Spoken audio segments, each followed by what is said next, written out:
बात तूफान की। समुद्र में लहरें इस समय कहर बरपा रही हैं। 150 किलोमीटर प्रति घंटे की रफ्तार से इस समय तेज हवाएं चल रही हैं। हवा की गति इतनी तेज है कि यहाँ खड़े रहना भी मुश्किल है।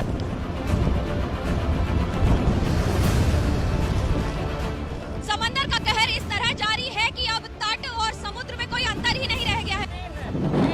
का शिखर कभी-कभी जमीन को छू रहा है, जमीन को छूते हुए फिर ऊपर उठ रहा है। यहाँ सीढ़ियाँ थी लेकिन अब सीढ़ियाँ नदारद है। समुद्र ने इतनी तेज थपेड़े मारी है। पर जो पार्क बनाया गया है पर्यटकों के लिए, किस तरह से यहाँ देखिए पूरा डिस्ट्रक्शन हो गया है। ये जो फाउंडेशन स्टोन है,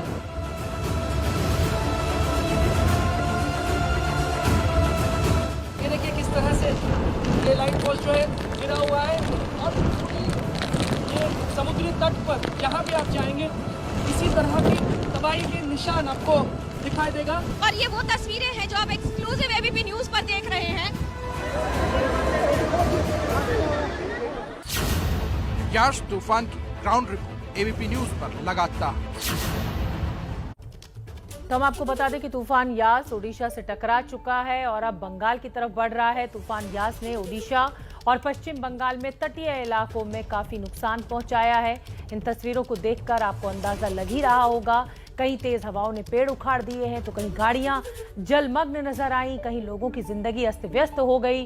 प्रकृति की ताकत का एहसास कराती ये तस्वीरें खौफ पैदा करने वाली हैं। समुंदर के करीब बसे रिहायशी इलाकों में पानी घुस गया है। बंगाल और उड़ीसा में इस समय जोरदार बारिश हो रही है और इस सब के बीच ग्राउंड पर मौजूद एबीपी न्यूज संवाददाता आप तक हर तस्वीर और तूफान से जुड़ा हुआ पल पल का अपडेट पहुंचा रहे हैं। ग्राउंड जीरो पर इस समय मेरी सहयोगी मिनोगिया बालासोर से जुड़ रही हैं और कुंतल चक्रवर्ती भी पश्चिम बंगाल से मेरे साथ मौजूद हैं।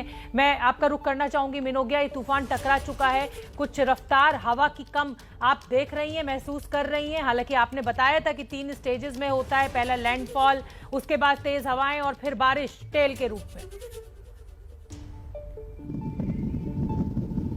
बिल्कुल, और ये टेल का समय आ चुका है। अगला 1 घंटा 2 से 3 बजे तक सरकारी अधिकारियों के अनुसार, मेट डिपार्टमेंट के अनुसार ये सारा सेकेंड माने थर्ड फेज में अब जा रहा है। बालासर के ऊपर से आसपास के इलाकों से गुजर रहा है इस समय ये तूफान। इस समय सिर्फ आपको आंधी समझ में आएगी क्योंकि ये तेज हवाएं हैं। पानी का जो असर है, बारिश का जो असर है वो कम हो जाता है क्योंकि मॉइस्चर जो आता है साइक्लोन में वो रिलीज कर देता है। यानी कि जितना भी उसमें आर्द्रता रहती है, ह्यूमिडिटी रहती है, पानी रहता है, वो बारिश के तौर पे पहले रिलीज हो गया। लेकिन अब जो आने वाले कुछ घंटे हैं ये तबाही कई गुना ज्यादा भी हो सकती है क्योंकि गीली मिट्टी से पेड़ उड़ते हैं। हमने पता किया भी कई इलाकों में, कुछ इलाकों में इंटीरियर में पेड़ गिरे हैं और कई ऐसे इलाके हैं, रिहायशी इलाके। एक बहुत महत्वपूर्ण बात है जिसको नजरअंदाज नहीं किया जा सकता, वो है आज पूर्णिमा है। पूर्णिमा का मतलब हाई टाइड, यानी कि ज्वार भाटा में आज ज्वार रहेगा और उसके साथ इस तरह का साइक्लोन। ऐसे में पानी बढ़ता है और पानी का स्तर कई गुना ज्यादा जब बढ़ेगा तो निचले इलाकों में, तटवर्ती इलाकों में काफी घंटों तक रह भी सकता है और इससे बीमारियों का घर बनता है, इससे बीमारियां फैलती भी हैं। कोविड काल में बड़ी चुनौती होगी अगर इस पानी के जरिए भी आसपास वहाँ के लोग हैं या फिर संक्रमण किसी तरह से फैले। और तीसरी बहुत महत्वपूर्ण बात कि कई ऐसे इलाके हैं जहाँ एनडीआरएफ या ओडीआरएफ की टीम्स गई हैं लेकिन लोग निचले इलाकों से सुरक्षित स्थानों पर अभी भी आने को तैयार नहीं है। बिल्कुल ठीक है मिनोगिया, आप जिस तरह की रिपोर्टिंग इस समय कर रही हैं बहुत ही साहसिक है। अपना भी आप बहुत ध्यान रखिए और मेरे सहयोगी कुंतल चक्रवर्ती दीघा से हमारे साथ जुड़ेंगे, पश्चिम बंगाल के दीघा से। वहां पर भी तूफान का सबसे ज्यादा असर होने की बात की जा रही है। यास तूफान पर हमारी नजर बनी हुई है। पश्चिम बंगाल ये तूफान अब से कुछ देर बाद पहुंचेगा। मेरी सहयोगी मनोगिया ने बालासोर से बताया कि पश्चिम बंगाल इस समय उड़ीसा में तेज हवाएं चल रही है, बारिश हो रही है और तूफान वहां से गुजर रहा है। कुंतल का मैं रुख करूंगी। कुंतल, दीघा से इस समय का क्या अपडेट?